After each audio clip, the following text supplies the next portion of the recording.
Can't wait to hear what you say about this. The fourth sort of cryptoterrestrial hypothesis, which you title magical. Okay, I never heard it put this way. Magical cryptoterrestrials, entities which are less like homegrown aliens and more like earthbound angels, relating to the world inhabited by humans in ways that, at least from our present perspective, are less technological than magical, who are known in European languages by names like fairies, elves, nymphs, etc. This is fascinating. Yeah, and even beyond European lore, you have Djinn, genies, all of these Yeah. um, Yeah. beings with magical powers. And yeah, like, we've kind of got a little pushback on using the term magic, but I think it's mostly related to that. That was Tim's addition, and I stand behind it. But I think it sort of springs from Arthur C. Clarke's use of the term, where highly advanced technologies will seem magical to people in the past. So it's sort of tying Yeah. in that one of Clarke's 3 or 4 laws. I think that might be the third one. In any case, yeah. So, and this is an important aspect of the phenomenon, and I've been mentioning this a lot over the last few years, that we can't just separate the strange psi components of this. We can't separate consciousness and the evolution of human consciousness and what consciousness might look like in a non-dual perspective, universal mind. And so this one tries to capture both the lore associated with some of these entities that may have been real, and we just didn't know how to process their reality. They were just so far removed, and they had abilities that were so different from our own that we worked them into our mythology, even if they were actual things. And one of the things I try to do in my third book, and more people are talking about this, Diana Pasulka, Jeff Kripal, and others, Jeff's been talking about it for decades, is that some of these encounters in a biblical sense in the Torah and the Quran may have been actual instances of interaction with the same types of beings we see reported in UFOs. You look at, for instance, where the angel Gabriel came down and told the Virgin Mary that she would be visited, she would have a baby. That's clairvoyance, that's precognition, that's knowledge of the future. And having a baby in this capacity is the same thing that the CIA acknowledged in a paper a couple years ago as an aspect of the UFO phenomenon, unaccounted for pregnancies, they said specifically. So there's so many things across mythical legend, origin myths, folkways, mores, lore, that may be the result of these types of interactions that people just didn't have the ability to comprehend at those times. So we wanted to include this as to capture some of that, if they are in fact living among us and have been interacting with us throughout history and prehistory. Yeah, I mean that makes sense, right? That back in the day, back in the day, a long time ago, when you would experience something, of course, you there's no reference to what some of those things are. Now, some of them was probably natural occurrences, right? Mm-hmm. Had to have been. Oh yeah, absolutely. Right. So it's trying to discern which some of these stories from ancient texts, biblical, whatever the religious texts, going back however far we want to, some of them have to be natural and some maybe aren't, right? Ezekiel's wheel, right? The story you mentioned. And I do find that fascinating. In Ireland, the fairies. So all of that is fascinating. Like, could we have interpreted whatever the phenomena, we just explained it one way, now we're in a different time period, so we explain it X way. What leading to that, what do you think about this idea that the phenomena will sort of show you things that you can understand? Have you ever heard that before? Like that idea, like that's why it changes? I don't know. Right, I think am I saying that right? I'm not saying that right. No, I mean, we have to be able to wrap our heads around it to some capacity, but I think it shows us things that are at the edge of our understanding to try to push us forward in an attempt to understand it. And not that that's the only way humans progress. It's not like we had to eat mushrooms with the stoned ape hypothesis to open our minds.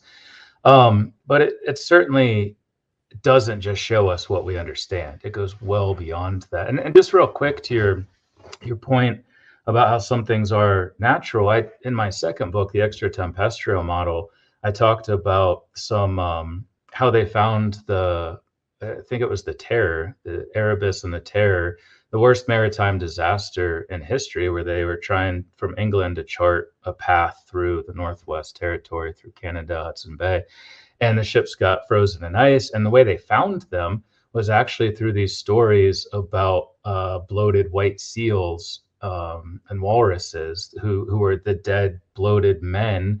Nobody survived, but the Inuit people came across them, and because of their skin shrinking, it looked like they had these big walrus tusks, and they were fat from the algor mortis and their bacteria expanding as it decomposed the insides of their bodies.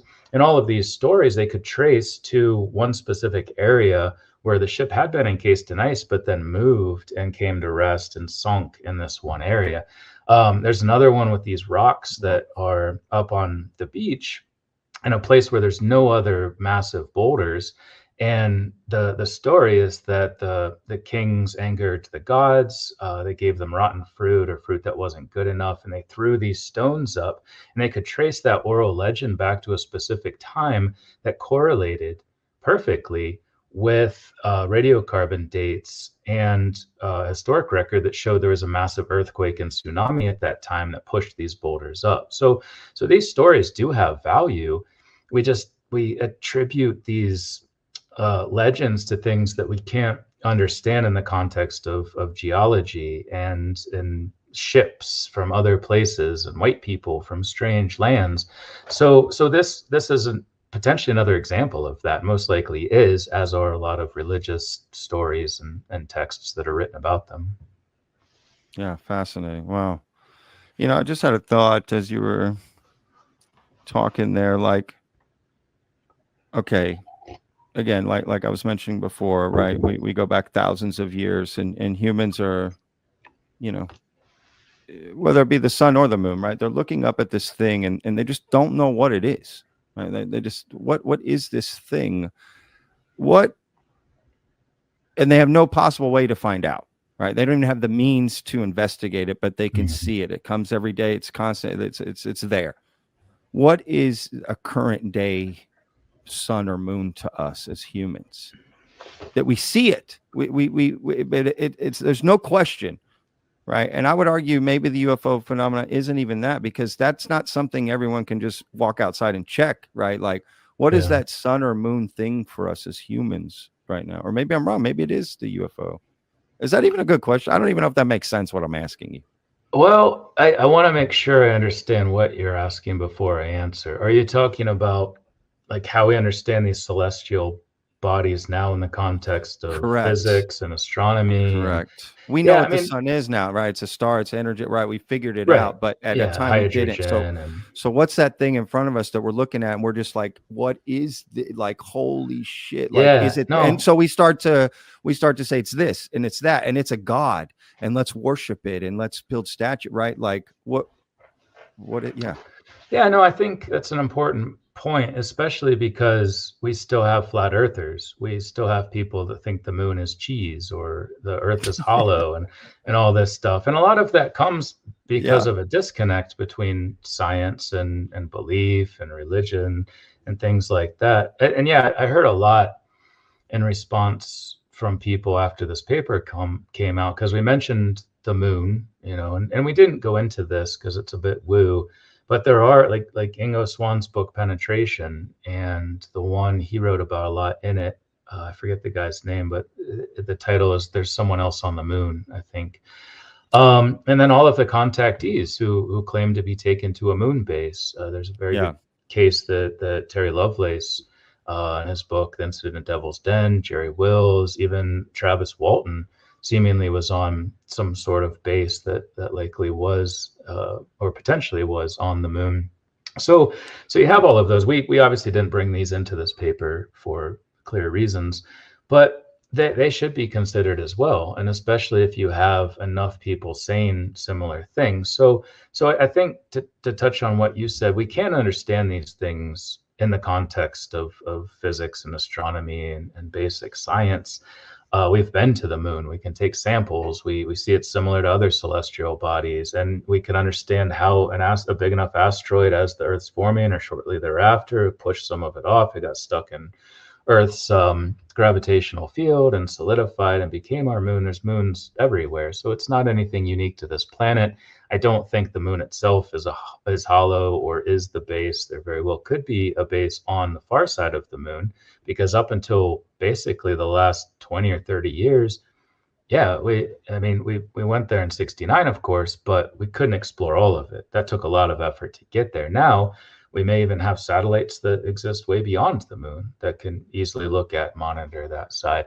So up until now, and it may be the same thing if future humans went back in time and set up a complex civilization. Maybe this Atlantis lore came from that, where they would have had thousands of years until about 50 or 60,000 years when we started making boats and exploring areas that are harder to get to, where they could live in complete peace and harmony with nature before we fucked it up, and before that we were able to find them because we couldn't get to these remote areas. And then once we did get to that point, they destroyed it.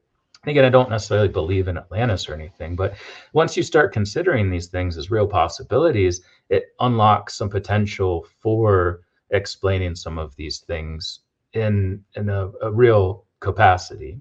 And that's the whole point of the paper, is to start a discussion about some of these with our knowledge of the UFO phenomenon, with our knowledge of what has been written about in antiquity with these craft, but also the fact that we can't explore every part of the ocean. We can't, or haven't until recently, been able to explore the far side of the moon. So there are these places where they could be living with us and potentially even walking amongst us.